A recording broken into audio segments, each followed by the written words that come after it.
Again, good morning, everyone. Happy 2023. I'm Larry Chang, Best Center Director, and I'd like to welcome you to our panel discussion, Industry Trends in the Building Sector and Implications for Workforce Education.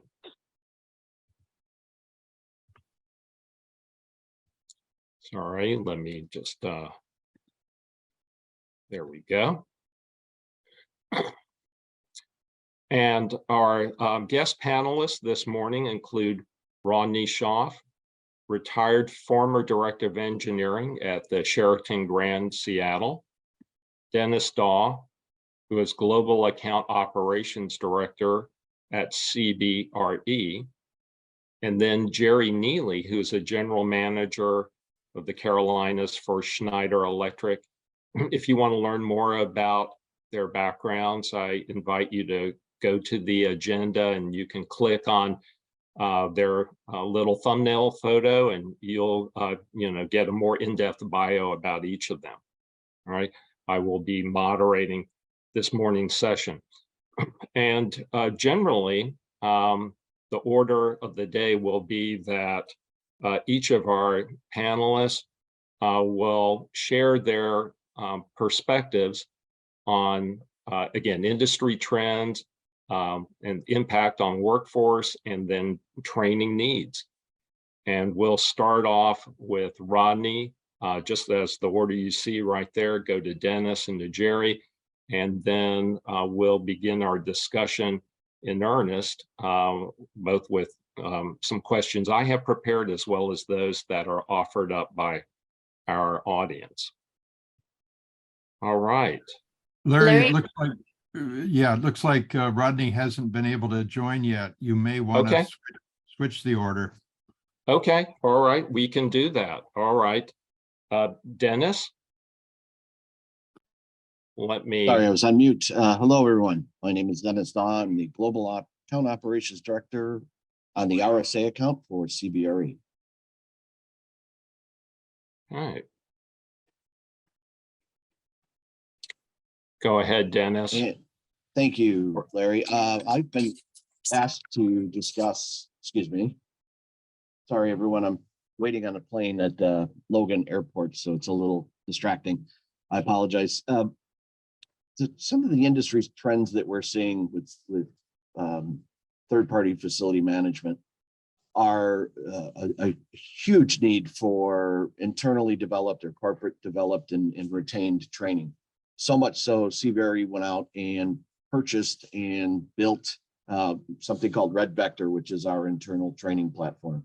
And through Red Vector, we can train up just about everything you can think of, facility related, real estate related, HR related, insurance related.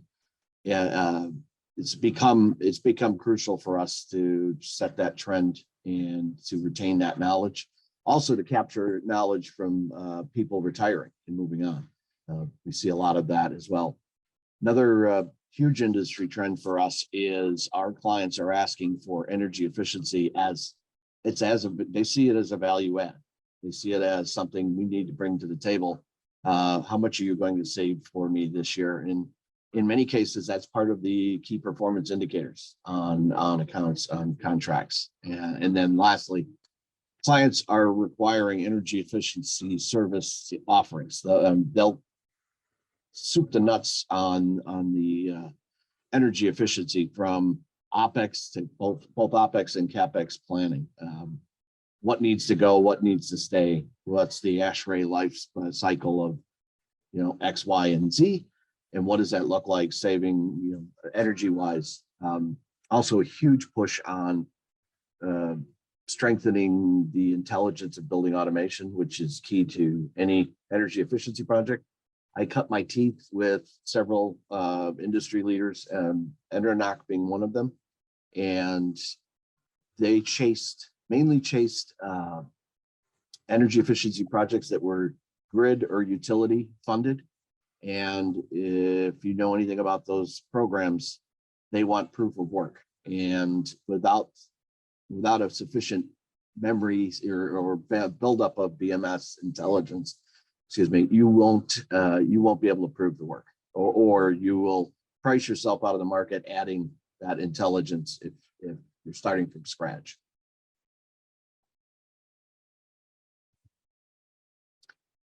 Workforce impacts that we're seeing. Well, the FM industry is looking for, and we're constantly looking for energy efficiency trained staff, or we're training them up, fitting them internally.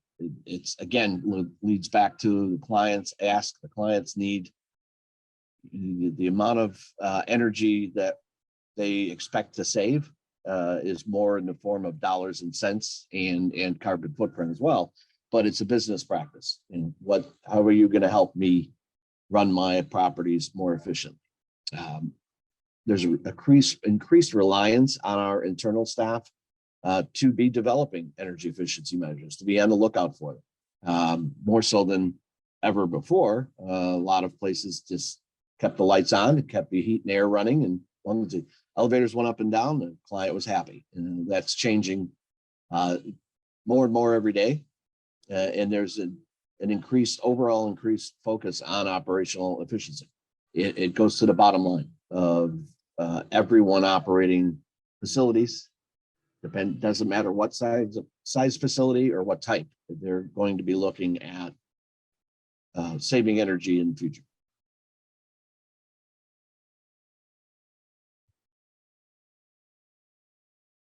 Educational and training needs.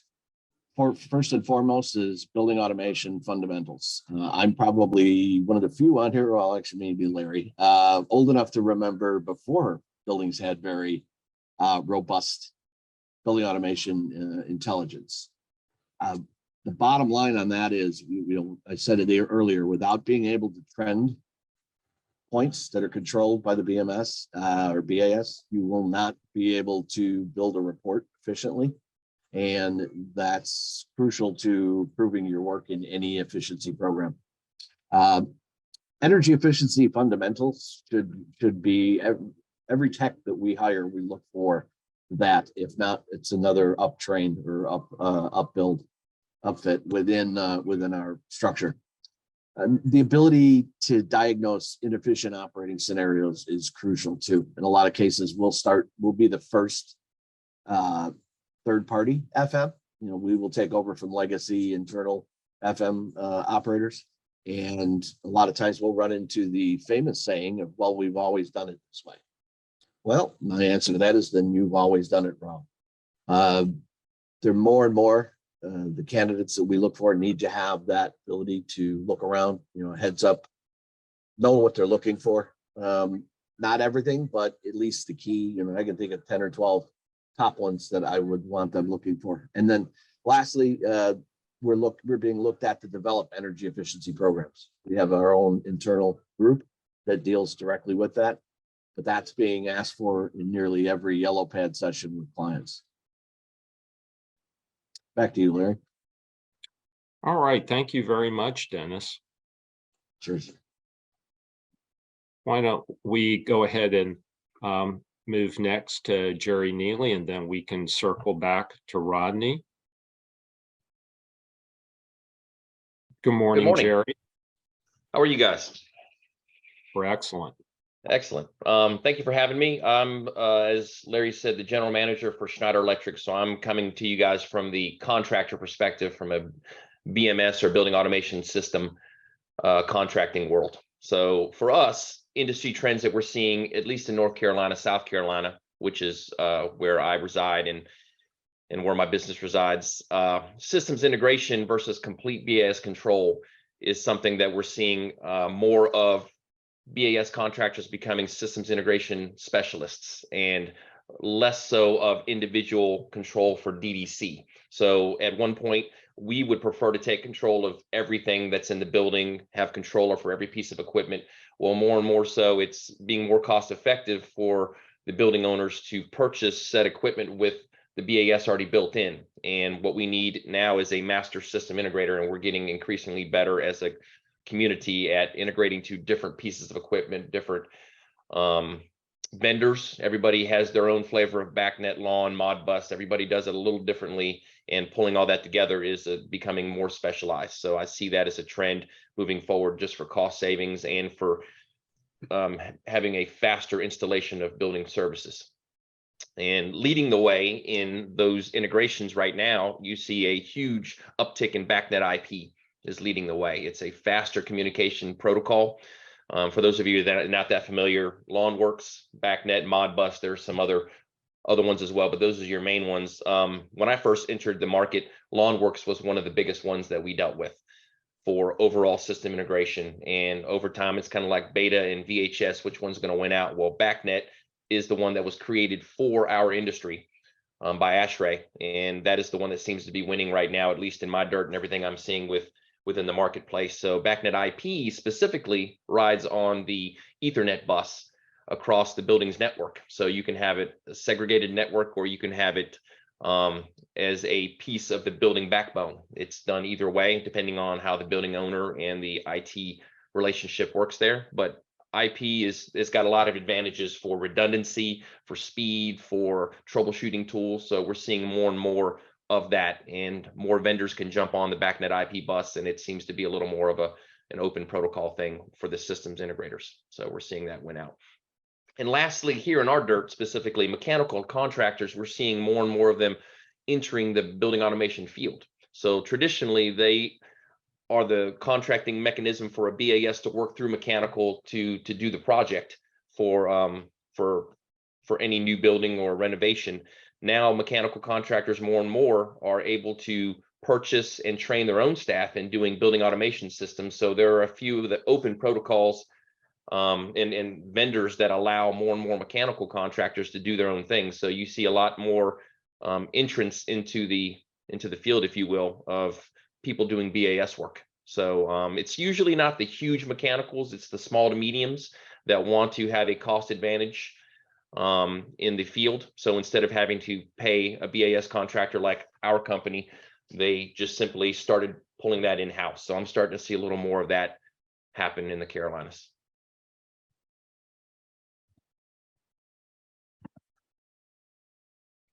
Workforce, this has been a big thing over the last few years for everybody, and we're not immune to it. So one thing that I think that Dennis maybe even mentioned is we have a lot of folks who are trained in this senior staff that are aging out of the market. These gentlemen and women are very good at what they do. They're highly trained, and we're just not getting an inflow of people quick enough to replace the aging out of the workforce. So we are losing a lot of senior talent out the door, trying our best to retain some of that information and knowledge before it leaves out the door and they hit retirement. And of course, this is voluntary retirement we're talking about. And we're seeing more and more folks just leave the market. And that's not including leaving for other reasons. That's just simply retiring and folks going into the retirement. So that is a big challenge for us, is to how do we get that knowledge and how do we get all the relationships out of the current senior staff into newer, less experienced technicians and start building those new relationships. And voluntary attrition is slowed down some, but it's still not absent. I think everybody's still seeing a lot of shift in talent moving around. There are a lot of offers with the amount of work that's out there right now. We're seeing technicians jump for substantial raises to go to other companies, and it's tough. So you have to offer other things, other benefits, and just a long-term plan for these employees to retain talent. And with that, it's just tough when you combine that with the aging out of senior technicians. There's just definitely not enough. And that's the next line, not enough entry-level applicants with BAS education. And so that's why I support the best organization. And I work with a couple of local community colleges personally to go out and speak with them and make sure that we are getting talent in the door that understands what our needs are and wants to know what BAS was. When I finished with my education, I had no idea what building automation systems were. And you either did mechanical work or you did electrical work, and you would stumble upon these guys sitting on their at a bucket on a job site connected to a thermostat, plugging away with their laptop, and say, wow, that's kind of a cool job. I'd like to do that. Well, now with the education available in community colleges and programs like this, it's becoming more mainstream. It's still not where it needs to be, and that's why I like to stay involved. But I'd love to see a lot more people come into the marketplace that is a unique in between the business place between electrical and mechanical to be. And then another thing for workforce impact, we subcontract a lot of our installation out here in the Carolinas, and I think a lot of BAS contractors do that. We're seeing a lack of qualified low voltage contractors out there. There are a couple of big ones in most marketplaces, and in the Carolinas, we could definitely use more. So that kind of base education of folks coming out that just want to stick to the electrical side, understand the wiring, we're seeing a lack of enough qualified subs for the amount of work that's present in the marketplace. And lastly, for education, again, going back to the fact that everything is moving towards master systems integration, I would love to see more integration protocol training for the kids coming out of school, understanding what BACnet, LAN, and Modbus do, how to troubleshoot the networks, what the wiring, different schematics look like for the architecture, and how to manipulate that data and what it can and can't do. They are 3 different protocols and they're all treated differently, and it really depends on the vendor you're working with. But overall, there's a basic set of rules that all 3 of them have that are distinct from one another, and understanding those differences and being able to manipulate them is going to be important. And then basics of BAS troubleshooting is always good. Understanding how to troubleshoot a safety circuit, a 4 to 20 circuit, what's the difference between that, a 0 to 10, 0 to 5, just all the basics of understanding the wiring in a BAS system. It's a very complex system, and the wiring schematics can vary from vendor to vendor, but the core concepts are the same, and understanding how that wiring happens and how to troubleshoot them is important for my industry. And very lastly, the writing professionalism is big. So a lot of kids these days have a lot of acronyms and texts, and they communicate differently than today's professionals. And we're seeing that folks that are coming in out of a community college level or even out of high school lack the basics in professional writing on how to put together a letter or an email or a communication, a status update. Those kind of things are important to getting somebody started in the workforce professionally. Thanks, Larry. All good points, Jerry. Thank you so much. And all right, now I will kind of circle back to Rodney Schauf. So let me go back to his slides here. Good morning, Rodney.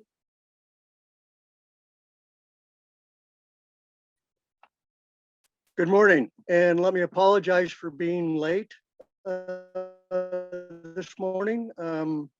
In the holidays, I have family that are getting ready to leave and go back home, so I've been a little preoccupied up there, and then there were some technical issues. But jumping into the industry trends, a lot of the traveling public, we're finding a lot of the traveling public, meeting and event planners are becoming very more sophisticated in their requests regarding what we're doing specifically around carbon reduction. It used to be entering the Energy Star score was really what they were looking for. Now they're wanting more specifics. They're really wanting us to drill down on that technology that's being used and implemented throughout the hospitality sector. We're also finding a number of the local and state green building programs are requiring, well, just using the Pacific Northwest, we have a 5-year city report that we have to do, and we have a 5-year state report that has to be done, that what progress we're making in addressing the carbon issues and what we're doing to reduce the carbon issue, as well as other energy conservation improvements. And if you're doing full system upgrades, they're wanting you to go carbon neutral. If you're replacing a single component, not so much, you can replace like for like, but no upgrades or improvements in a system without moving to a carbon neutral MEP piece. So we've got a lot new different regulations and policies coming on board, both from a local authority and from the statewide authority, not to mention what we're seeing on the national standpoint with improving or driving that carbon neutrality. The workforce skill has not set up with the rapidly changing technology. Comment was made a little while ago about when a person first came on, Jerry first got his training and was seeing, BAS being brand new. When I came on board, everything was still pneumatic control. The the digital building automation system was not even available at that time. And we've seen it go through a number of different iterations, but the workforce skill set has not kept up with that. The problem with that is you've got people who are learning the systems as they're trying to design the systems. And so the building operators don't know what questions to ask. So systems are often poorly designed with critical feedback loops missing. You're often looking at a screen that has a number of outputs. This is what we're telling the machine to do, but what you're not seeing come back is what the machine is actually doing. And so there's still a lot of opportunity to deal with that interface. And that being said, a number of the staff are not up to speed on what to go look for. And so they make a false assumption based on what they see on the screen.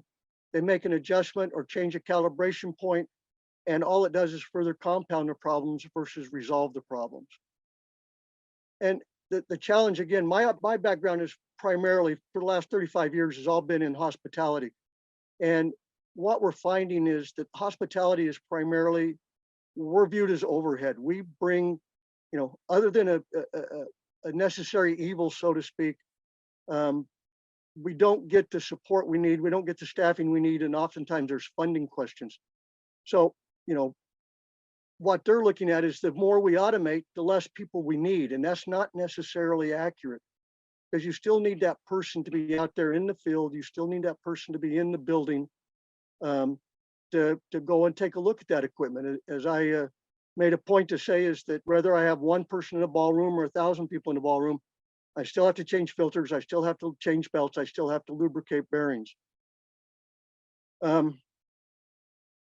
The education and training needs, dividing education, and I'm a perfect example, is the technicians, the senior people are learning as they go. This is not something that they're really taught in school. And so versus learning these technologies through a classroom standpoint, we're learning it with a 1 or 2 hour training session that sometimes makes it difficult to understand the interface between the automation. Where the younger technician is getting more training, they are more computer savvy. The challenge that they experience is not having the history in the physical plant to be able to, make that connection between the two. Training in the hospitality sector, as I mentioned a few minutes ago, staffing is very limited. And so training 2 or 3 people when the project is installed and moving on doesn't work real well for us. We really need to have, the flexibility within the installers to schedule those training sessions across all 3 shifts, so that the people that are learning the operation, that are seeing it at 3 a.m. versus 3 p.m. are able to have the same information as the rest of the team.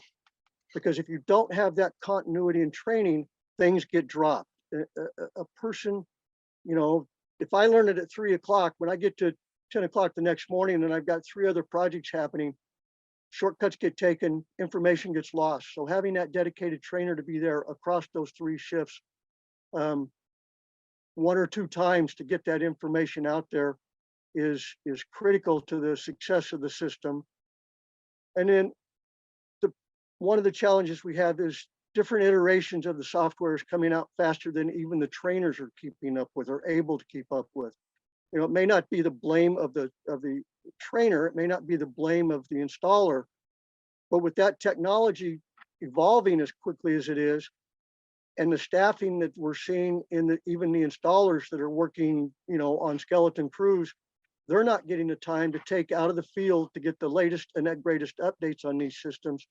So they're being installed, and when it comes back to the hotel and we have a problem, they come in, they take a look at it, they say, gee, we've never seen this before, and they wind up spending a significant amount of time on the phone with the factory trying to solve this problem. So there's a lot of challenges with just getting through that piece of it. Something we didn't cover quickly too is the advent of the electric vehicle maintenance has come on board really strong. And again, that's starting to be a big issue with the traveling public. It's something that some of the older buildings, the infrastructure is not there to support that. So it becomes a challenge with trying to bring that in and the changes that have to be made, the infrastructure to support that. Thank you. Thank you, Rodney, for those observations. I definitely, want to circle back to the comments made thus far.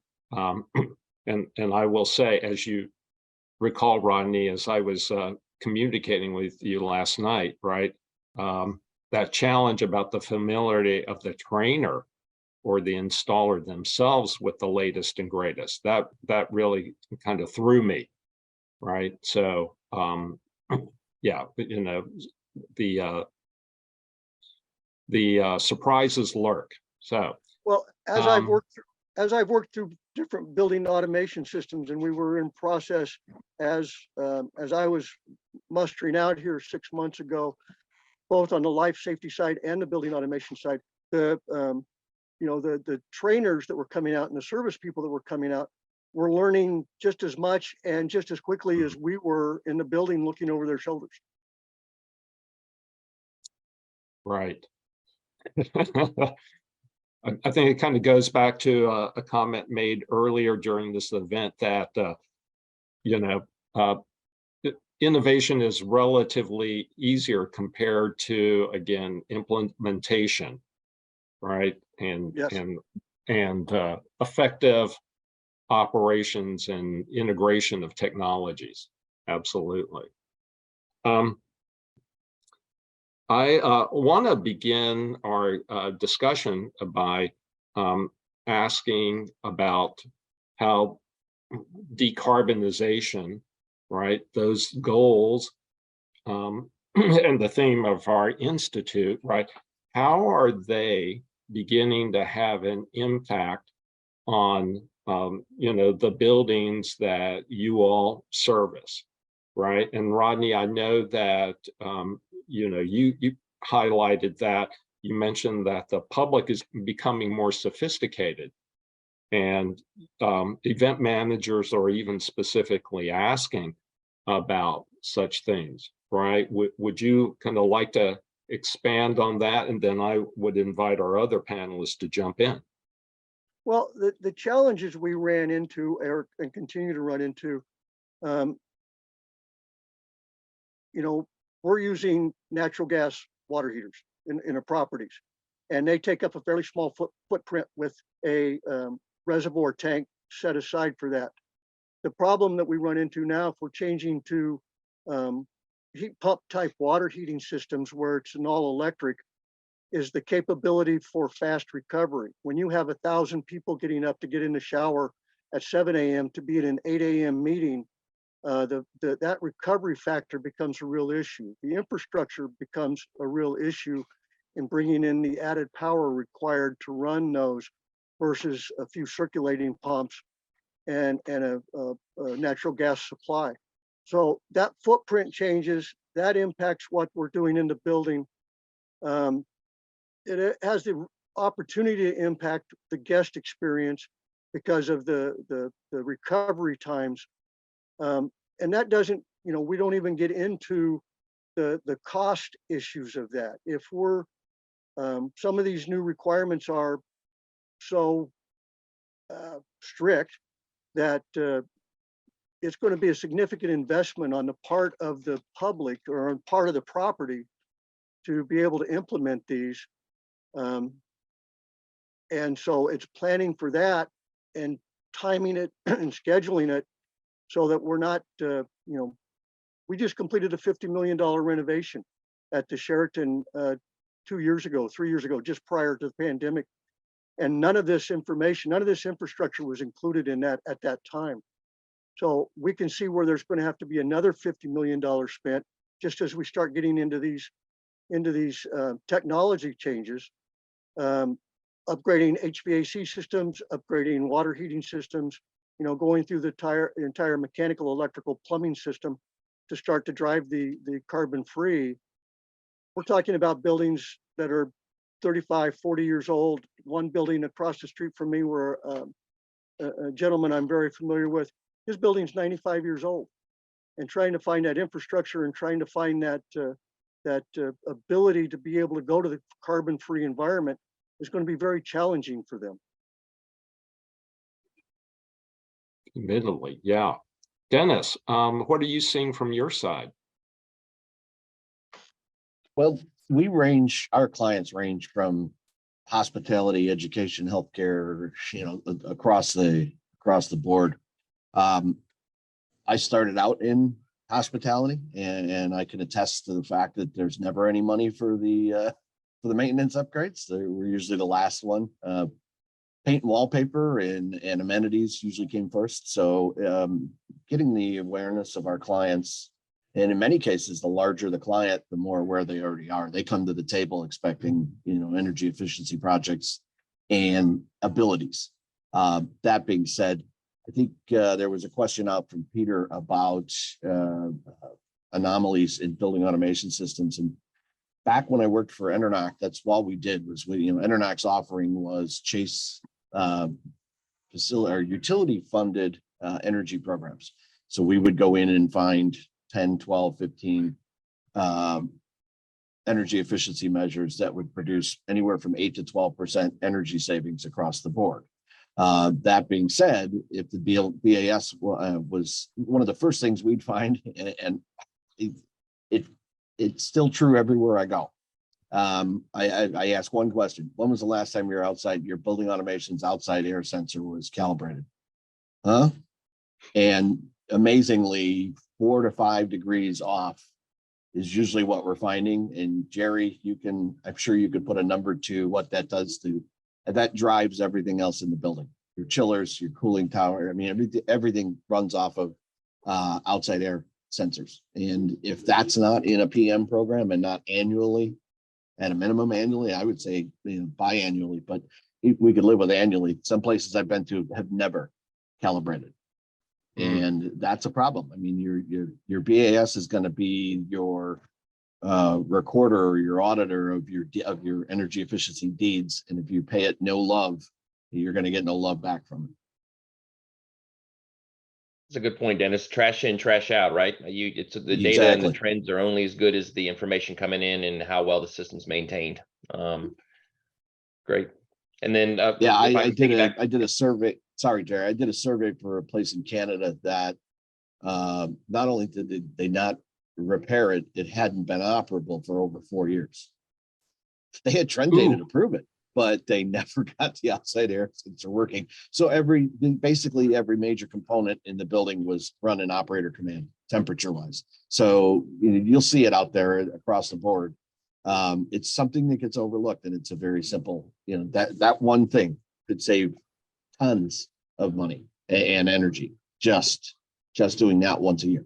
And it's not, in some cases, a lot of cases it is. Yes, it's part of their, if they've got a, like say with Schneider, if they've got a service agreement, then it's done.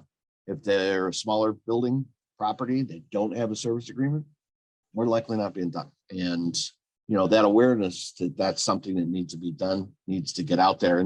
And that falls on, going back to the deficiency in energy efficiency minded technicians coming out of tech schools. That's usually better than, if you just hire a maintenance guy off the street, but it needs to be, the industry needs to clean that up.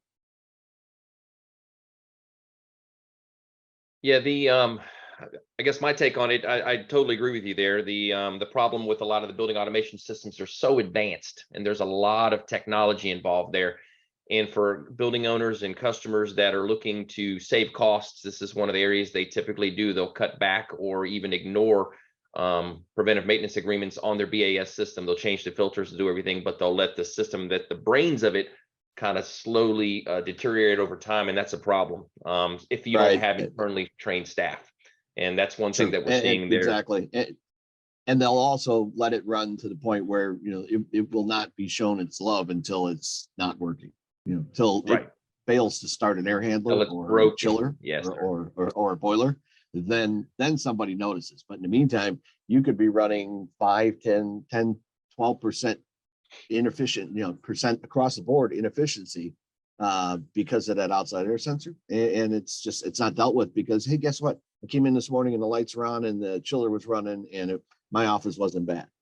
But overall, nobody's looking at the grand picture, or I should say no one, but overall, that's not looked at as closely as it needs to be. And I can speak a little bit to that in that, just using the pandemic again as example, because it's fresh in everybody's mind. Everybody cut back on their service agreements. They reduced the frequency, they reduced the scope.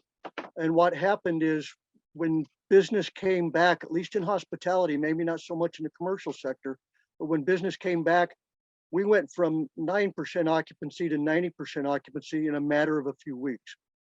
And all those things that had drifted or had become compromised in some fashion, all of a sudden reared the ugly head when we had to turn everything back on all at the same time.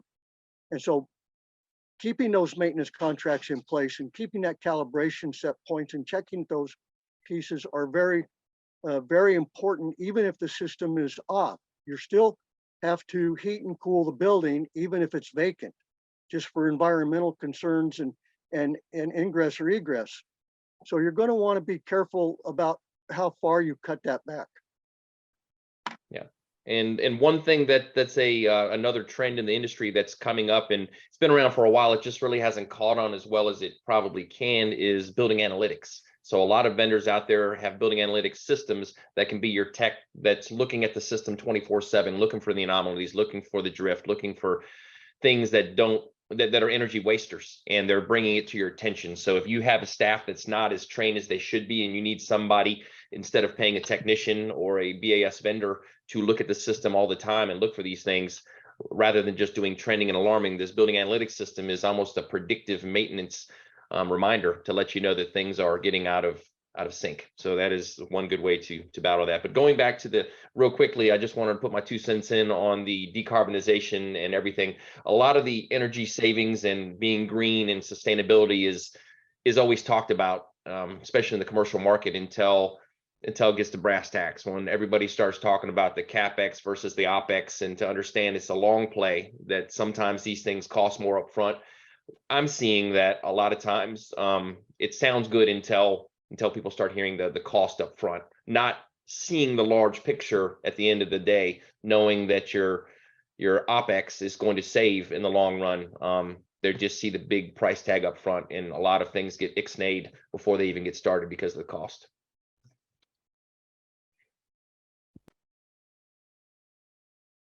I want to make sure that we also cover 2 questions. They may be 2 sides of the same coin.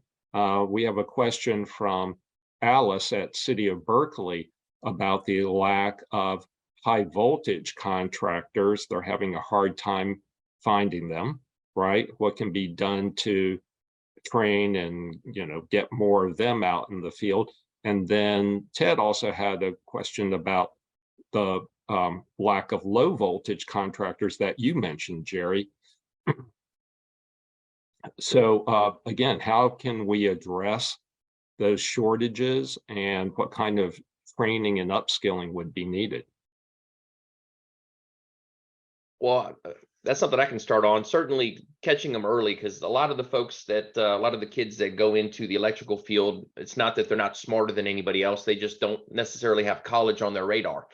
Or at least a 4-year college on the radar. So catching them early in high school and educating people that there's great livings to be had in the electrical industry and in the fields altogether, and de-villainizing it, if you will, and instead of just a 4-year college experience. I think a lot of people are not necessarily afraid of hard work, but I just don't think in today's environment where kids are growing up, a lot of them aren't used to or expecting to have to actually be outside, work for a living, and use your hands. You have to find the ones that enjoy that, and you got to catch them early and encourage that in people. Because I personally didn't even know I wanted to do that until you started doing it. So it's in North Carolina, we don't have very many programs like that. I know in other areas of the country there are, where they teach some of the stuff in high school, but I think catching that and sparking that interest in somebody early is key in getting people to get into those fields, and just to show. I mean, everybody knows right now that you can make a very, very comfortable living in the industry fields right now. Now for low voltage, it's a little different. In North Carolina, we also have to have our low voltage subs do the power wiring for final connections. It's one of the weird things about North Carolina. A couple states do it that way. So I saw the question, I guess, from Peter, somebody asking about what, or it was Ted, what it takes to get into the industry. Well, you need to have a good understanding of the NEC, National Electrical Code. And you still have to run wire, run conduit, pull wire, understand terminations and everything for the code. But then you also have to understand how to interpret drawings, whether they're control drawings, mechanical drawings, electrical drawings, and even cut sheets when it comes time to being able to terminate a lot of that stuff. An electrician and a low voltage electrician, I've done both, and I prefer the low voltage. It's certainly a little easier on the back, but both of them have their own challenges, and getting people to understand and want to get into the minutia of wiring and understanding controls and sequences. It's a little more fun. It's a little more challenging for the mind as well when you talk about sequences and how things interact. Power wiring is straightforward. It's just a little more heavy duty. Both of them you can have a very good living in. It's just there's a lack of, number one, the number of subcontractors available, and then the people working for those subcontractors are harder and harder to find too. Here in Washington, we've got one of the colleges that has a building technology and science degree, and they're actually beginning their outreach to high schools at this point to get them involved in many of the different construction trades. This particular college specializes in that type of education, and so they're starting their outreach, you know, as early as sophomores in high school, and talking to people and getting those things out on the street, that you can make a good living in construction. Construction's an honorable profession, and you know not everybody's cut out to be a computer programmer. And so it is beginning to help. We're starting to see a little bit, but they're behind the curve, and a lot of times it's a long lead time to be able to schedule a project. And so getting that scope in place, getting that budget set, and getting that for something you want to do 6 months from now or even longer further out is not at all unusual, no matter what the size of the project is anymore.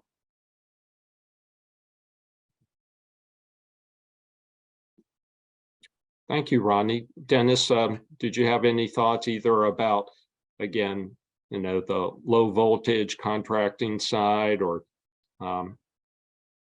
outreach? Yeah, I do. I'm a former operating engineer out of Chicago, way back when, and I was fortunate enough to be one of the first rounds. The local in Chicago, 399, had partnered with the community college to put together various trainings, which eventually turned into a associate's degree program through the union and through the local community college. And while it wasn't developed yet, it was in process, and I took a great advantage of it, which got me into building automation, which got me into energy efficiency, which got me into facility management. You know, it just continued to open doors for me. So to speak to the electrician question on in the Northwest, in Chicago, they've got a huge training center. The IBEW there trains them up. I mean, they'll take them right out of high school, and you do I believe it's a 5-year training program. One of my friend's sons is going through it now, and it's pretty thorough. I mean, you spend a good deal of time in the classroom before you ever get out onto the workforce. And I think that's a partnership that needs to be developed in every region. If I'm not necessarily saying all unions, but unions and community colleges are the place to start, and that's where you're going to build that workforce. I mean, they're just not going to appear. So work has to be done to bring them up. Low voltage wise, again, I was trained. I community college for me before I went to a 4-year college. I was fascinated by. As Rodney said earlier, my first building was pneumatics, and which I thought was cool, but that's kind of dating me. And then I worked in Chicago at the very first DDC building. Or actually, I shouldn't say first DDC, the first Windows-based building automation water tower was for me, you know, it's like cutting edge. Wow, look at this. You don't have to type it, you know, you don't have to select the O or for operator command. You could click on a fan and turn the fan on. So to me, it was fascinating, and it's what kind of drove my career. And as Jerry said, you got to get in and get these guys early, get them young, you know, guys and gals, get them interested in it. We partner with, we have been partnering in the past with Skills USA, which is a consortium of all of the trade schools in the country. And I've judged AutoCAD competitions for them in Illinois and in other regions. But it's amazing the amount of kids that are out there. I mean, these are high school age kids, and they could put together one of the training, or one of the competitions is they're given the parameters of a building, what the client is asking for, and they're given 4 hours. I think it is 5 hours, and they're able to put a full set of MEP drawings together and hand them in. And 75% of those are permittable drawings. It blew me away. They're out there. The kids are out there. We got to get them before they decide that, you know, this isn't my thing. I'll go manage a Dunkin' Donuts or something. You know, the kids that I've met in the Skills USA program are just ready to tear it up. And anything we can do to help that is, I think, it only helps everyone. So to the question of the electricians, I would also look into the Skills USA. If somebody wants to contact me, I can tell you who's in charge of Skills USA in the Northwest, and they might be able to steer you towards training programs as well. Right. Yeah, we've had a number of colleges in the BEST network participate in Skills USA. You know, it sounds like an absolutely fantastic event, and a unique opportunity for the students. Here's a question from Marek regarding you know, how many operators find themselves having to work day in and day out. She calls it, they're, you know, running on their feet and in alarm fatigue. I've heard the term firefighting mode also used. And her question is, do you have any ideas on how to get issues identified with an analytic system to help establish priorities of action items for the technicians? Yeah, that's something I can address, and it is a challenge. That is part of the reason why analytics systems currently are not as popular as they can be. Customers will purchase an analytics system and they'll get bombarded with all these things are wrong with your building, and it's typically not the case. They're just trying to lay out everything that can be or could potentially be an issue. So weeding that stuff out does take time. So it's just patience and working with your building automation systems provider who provided the analytics system, and setting the priorities on the systems, and filtering out what it is that's important to you. Because you're right, everything becomes very cumbersome if everything's a problem. So the firefighting mode, until you can get it dialed in and tuned to your needs and what your specifics are, it's always going to alert you of the big master issues. But a lot of the things that come as a base system for any building analytics system, it's a system that also, most of them currently, they take advantage of. If somebody creates a rule someplace else, they're using it in the system elsewhere. It's almost like a firmware update, where rules that are created that make sense for one particular owner can be applied to other ones. That's how most of them work. So figuring out which ones are important to you and working closely with them in the setup and weeding it out is unfortunately part of the process. So I don't know if there's a way to do it immediately, but working through them instead of just living with them is the key, is to spend some time with your contractors and make sure that they dial it in to where it's useful to you and not a nuisance.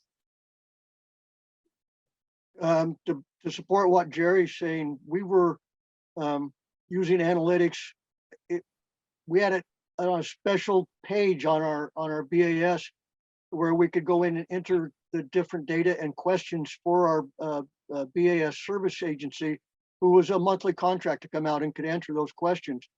It's filtering out what is critical first and getting that down because it can be overwhelming. When you open up your alarm page and you see that you've got, 62 alarms in the last, 4 or 5 days, and it's where do you start? And then it becomes, well, some of these are less critical. And so people begin to not even look at the page where these alarms are being recorded at. And it just, in so many ways, defeats the purpose.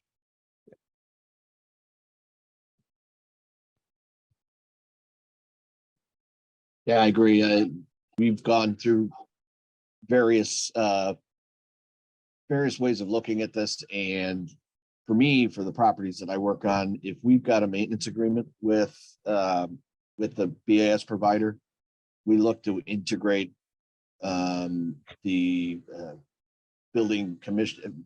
I don't want to call it a commissioning, but a continuous commissioning of points that we deem that the drivers, the return air sensors, the supply air sensors, outside air sensors, chill water return, those sorts of things.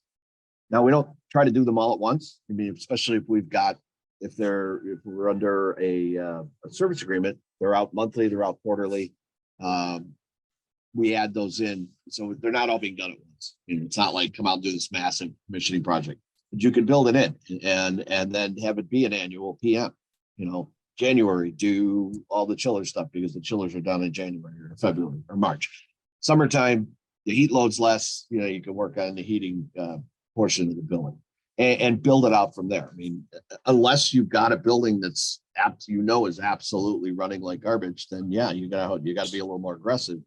But there's ways to build that into the day-to-day PMs, especially in a service agreement position.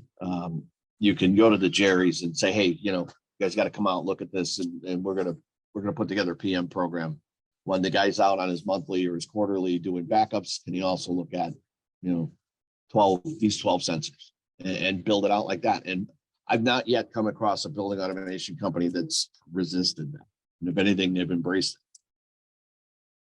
Yeah, the service agreements are definitely the key, and like Dennis said, to spread it out. You'd like to touch every piece of critical equipment, every sensor, every actuator, every damper once a year would be nice in most cases, and you break it out on a quarterly visits, monthly visits, however you do it. And at the same time, you have that list of, hey, these are the concerns I have outside of the maintenance things, and when they're there for the quarterly visits, if it's not important enough to call somebody out on a service call, then you can address those. So having the combination of that. And again, with the analytics is a piece that you can do it to where it can look for some of that stuff with you, but it does come with, as one of the questions came back, a lot of work to get it dialed in. Yeah, does kind of mentoring also kind of come into play, being, or that I mean, like a more senior technician on staff is able to alert others to, again, the quirks, if you will, of a particular facility, right? And then to understand then that, okay, the alarm that you see, right, here's where it sits relative to other issues with the building.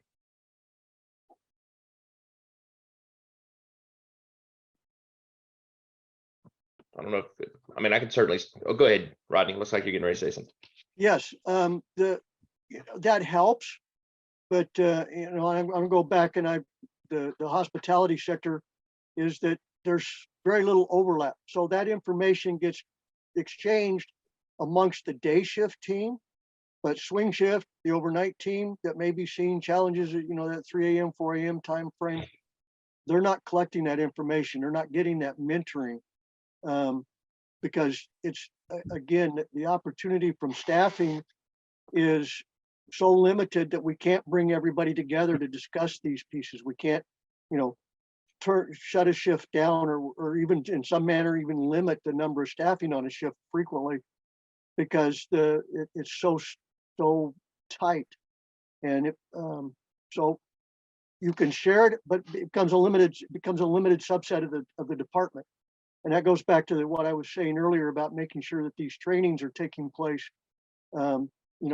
Bringing in that service technician, that outside resource, on all 3 shifts to cover that same information across the board, so everybody's getting the same information and has the ability to ask those questions. Right, so better documentation or capturing of information as well as its distribution. Yes. Yeah. You know, earlier, well, I think throughout, you've all alluded to how O&M is perceived as an overhead cost, right? It's rarely seen as a, you know, an investment the way a capital improvement might be, right? So, you know, how can we change people's perspectives about O&M, right? I mean, for instance, with, you know, the tenants, right, and their demands be, you know, a powerful leverage point in terms of convincing building owners, look, you've got to make more comprehensive investments here to keep your building filled. That's a good point, Larry. I mean, I think the tenants, the people that are paying the bills, do have a lot of say so in that matter towards the building occupants, and knowing that they have a system that causes, as everybody knows, your biggest asset you have is your people in the buildings, and keeping them comfortable, keeping them working, keeping them efficient is the key. And a lot of times the building automation system or any mechanical electrical system, because you don't see what it's doing on a day-to-day basis, you just count on it working when you come in. It's usually one of the last things on your mind until it's broken and it doesn't work. So short of increasing the temperature or breaking the system on the big boss's office, which has not been unheard of, to get somebody's attention, I think building owners and the folks that are responsible for the people in the space do have some responsibility in speaking up and saying, hey, this is what we need for the space. And having downtime is drastic in some cases for some of the operations going on in these buildings. So it's tough. I think it's always going to be a challenge keeping things, the mentality there that, hey, preventive maintenance, spread that cost out, and then you won't have to worry about a, you know, multi-million-dollar upgrade issue when it comes down the road. The deferred maintenance becomes the problem when when you let the system get too far out of technology, and then you have to spend the millions of dollars to get things up to speed. So slowly keeping up with the system, and not only maintenance, but keeping the firmware updated is key, and not letting it get too far out of date. I completely agree with, oh, go ahead, Ron. No, okay.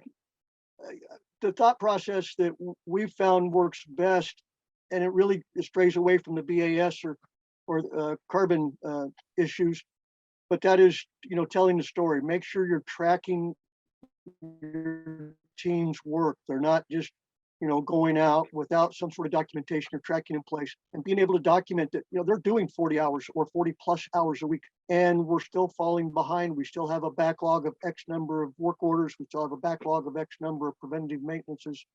We're still experiencing these various problems or issues being raised by our guests. So, you know, it's being able to document that and put it in front of the owners, put it in front of the bean counter, so to speak, to be able to at least not get your funding cut, but hopefully be able to do something additive to staffing and or funding. And I'm going to Dennis, I'll let piggyback you on that. finish. Yeah, I'm going to piggyback on that one. Thanks, Rodney. Exactly right. For us, the way we approach it is it's kind of a two-prong attack. First, building CMMS systems, computerized maintenance management systems, year over year. If I could show you that last year my guys spent 220 hours working on that chill water pump. This year they've spent 416 hours working on that chill water pump. Now, sit down and figure out what you pay these guys to spin the wrenches on that 30-year-old piece of equipment. How much longer do you want to keep doing that?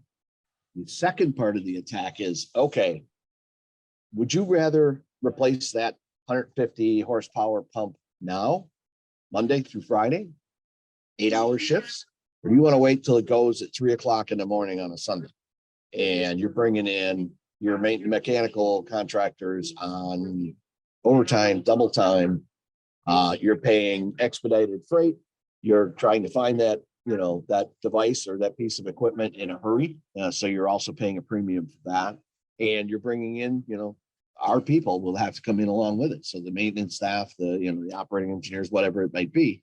are all going to be there on a Sunday because we sat on our wallet for an extra couple of years and didn't replace this. So, you look at it from kind of a two-pronged approach. It's inefficient to keep sending the guys out to work on this thing. It's inefficient to have this thing go out on a Sunday because it always does. Things don't break on a Tuesday at noon.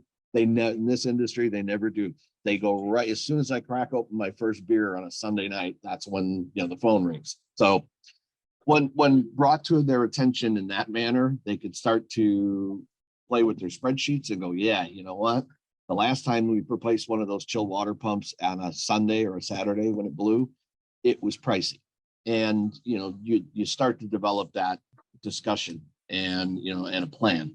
And that's been effective in my eyes as helping, lead the horse to water. I totally agree. I don't like having emergencies disrupt my beer drinking. Okay. Well, on that note, gentlemen, thank you so much. I really hate to end our conversation because I feel like we're just getting through the tip of the iceberg, but it is time. I just want to share contact information for all three of you in case our viewers out there would like to follow up with some additional questions. All right. So I'll just throw it up there very quickly. There are the email addresses, or, at the very least, you can all send your questions to me and then I will forward them. And thank you again, gentlemen, for your continued commitment to Best Center. And I'm going to turn it over to the introduction for Christian Kohler. Thank you.